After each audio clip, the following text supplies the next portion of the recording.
வணக்கம்.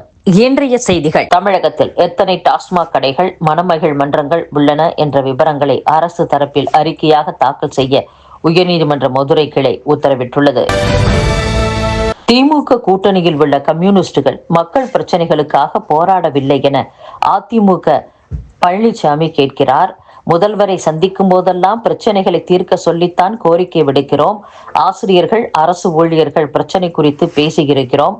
எங்களை போராட தூண்டும் பழனிசாமி 4.5 ஆண்டுகளாக மக்கள் பிரச்சனைகளை கண்டுகொள்ளவே இல்லையே, ஏன் என்று இந்திய கம்யூனிஸ்ட் மாநில செயலர் வீரபாண்டியன் கேள்வி எழுப்பியுள்ளார். அத்துடன் கம்யூனிஸ்டுகளை லோக்சபா, சட்டசபை உறுப்பினர் எண்ணிக்கையை மட்டும் வைத்து முடிவெடுக்க முடியாது. கம்யூனிஸ்டுகள் இல்லை என்றால் பல கட்சிகள் உயிரற்று போய்விடும். 100 ஆண்டுகள் கண்ட இயக்கம் என்பதால் நாங்களும் திமுகவிடம் அதிக சீட்டுகள் கேட்போம் என்றும் வீரபாண்டியன் பேசியுள்ளார். சத்துணவு ஊழியர்கள் கோரிக்கைகளை நிறைவேற்ற வலியுறுத்தி இன்று முதல் காலவரையற்ற வேலை நிறுத்தத்தில் ஈடுபடுகின்றனர். சத்துணவு துறையில் அமைப்பாளர்கள், சமையல் உதவியாளர்கள் என 80,000க்கும் மேற்பட்ட ஊழியர்கள் பணிபுரிகின்றனர்.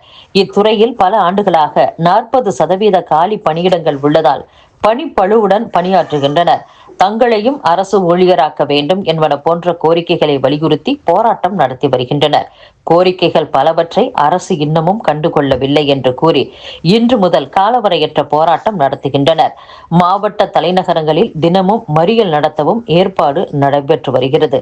தமிழ்நாடு சத்துணவு ஊழியர் சங்கம், ICTS மற்றும் உதவியாளர்கள் சங்கம், தமிழ் மாநில அங்கன்வாடி உதவியாளர்கள் சங்கம், ஓய்வு பெற்ற ஊழியர்கள் சங்கம் உட்பட 6 சங்கங்களின் கூட்டமைப்புகள் நேரடியாக இன்று களமிறங்குகின்றன. இதனால் நாடு முழுவதும் சத்துணவு, அங்கன்வாடி பணிகள் பாதிக்க வாய்ப்புள்ளது. இன்று பணிக்கு வராமல் போராட்டத்தில் பங்கேற்கும் அரசு ஊழியர்கள் மீது நடவடிக்கை எடுக்கப்படும் என்று தலைமை செயலர் முருகானந்தம் எச்சரிக்கை விடுத்துள்ளார்.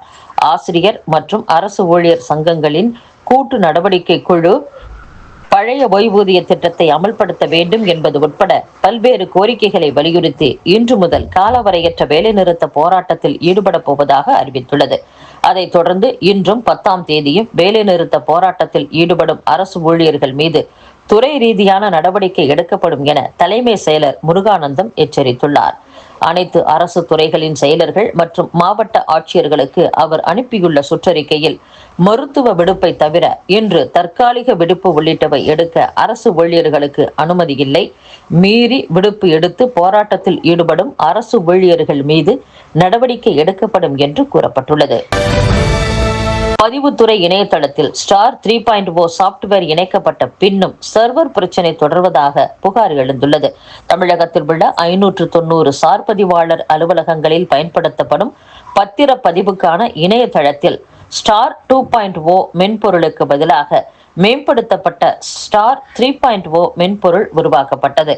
இந்த புதிய மென்பொருள் பயன்பாட்டை ஜனவரி 22ஆம் தேதி முதலமைச்சர் மு.க. ஸ்டாலின் துவக்கி வைத்தார்.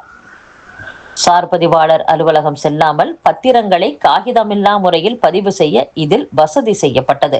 தற்போது இந்த புதிய சாப்ட்வேர் இணைக்கப்பட்ட நிலையிலும் பதிவுத்துறை இணையதள சர்வரின் வேகம் அதிகரிக்கவில்லை. எப்போதும் போலவே இந்த சர்வர் இயங்குவதால் பத்திரப்பதிவு பணிகள் சுணங்கும் நிலை ஏற்பட்டுள்ளதாக கூறப்படுகிறது. திமுகவை வீழ்த்தும் ஒரே சக்தி அதிமுக தான் என்று சட்டப்பேரவை எதிர்க்கட்சி துணைத் தலைவரும் அதிமுக முன்னாள் அமைச்சருமான RB உதயகுமார் தெரிவித்துள்ளார்.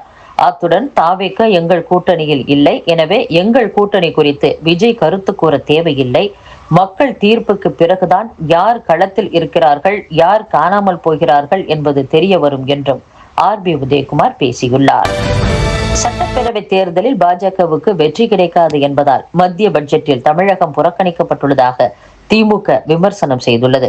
இது குறித்து அமைச்சர் ரகுபதி வெளியிட்டுள்ள அறிக்கையில், தமிழ்நாட்டிற்கு பிரத்யேகமான சிறப்பு திட்டங்கள் எதுவும் மத்திய பட்ஜெட்டில் அறிவிக்கப்படவில்லை.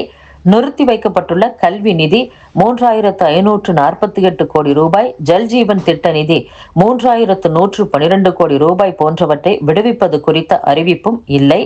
கோவை, மதுரை மெட்ரோ ரயில் திட்டம் பற்றிய அறிவிப்பும் இடம்பெறவில்லை என்றும், நாட்டின் பொருளாதாரத்திற்கு 9% பங்களிப்பை செய்யும் தமிழகத்திற்கு வரி பகிர்வு வெறும் 4% குறைக்கப்பட்டதால் ஆண்டிற்கு 5000 கோடி ரூபாய் இழப்பு ஏற்படும். பொதிகை மலையில் ட்ரெக்கிங், பழவேற்காட்டில் பறவைகள் கண்காணிக்க கோபுரம் என வெற்று அறிவிப்புகளை வெளியிட்டு ஏமாற்ற பார்க்கிறது மத்திய பாஜக அரசு. தேர்தல் நடைபெறும் மாநிலங்களை கவருவதற்காக பட்ஜெட்டில் சிறப்பு திட்டங்களை அறிவிக்கும் நாடகத்தை கூட தமிழகம் என்றால் புறக்கணிக்கிறது மத்திய பாஜக அரசு என்றும் அமைச்சர் ரகுபதி பேசியுள்ளார். இத்துடன் செய்திகள் நிறைவடைகின்றன. மீண்டும் நாளை சந்திப்போம். வணக்கம்.